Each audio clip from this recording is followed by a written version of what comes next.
Members of the European Parliament had a busy day discussing Russia and supposed threats coming from Moscow. Peter Oliver has more.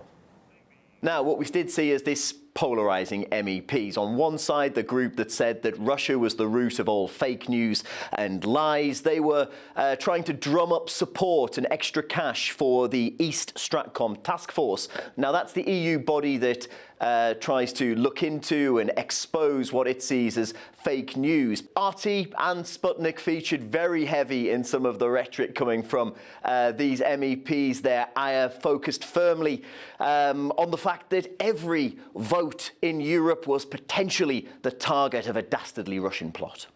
There are Russian agents in this very parliament right now, and they're already trying to actively influence our elections. Russia Today, Sputnik and other channels are dangerous.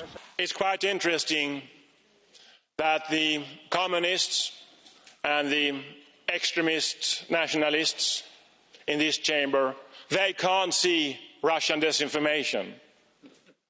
And of course you can't, but we can see you. There are also voices pointed back towards those same MEPs you just heard from, saying that they were just looking for a bogeyman, a scapegoat for their own political failings, and that Russia fitted that scapegoat perfectly. We need to be careful when using phrases like fake news. I'm not trying to defend the Russian regime by that. I'm just rather skeptical by references to interference in US and European elections. There is no evidence of such interference. Lies and lies and lies are being told throughout Europe, and we hear the same story over and over again. You say that the Russian media spreads false figures and facts. Tell us, when have Russians provided false facts? When? I followed events in Libya, Afghanistan, Iraq and Syria, and in all instances I've seen the transatlantic lies the media have been reporting. They'll publish the findings of following from this debate and whether there needs to be more financing for the East Stratcom task force in the spring.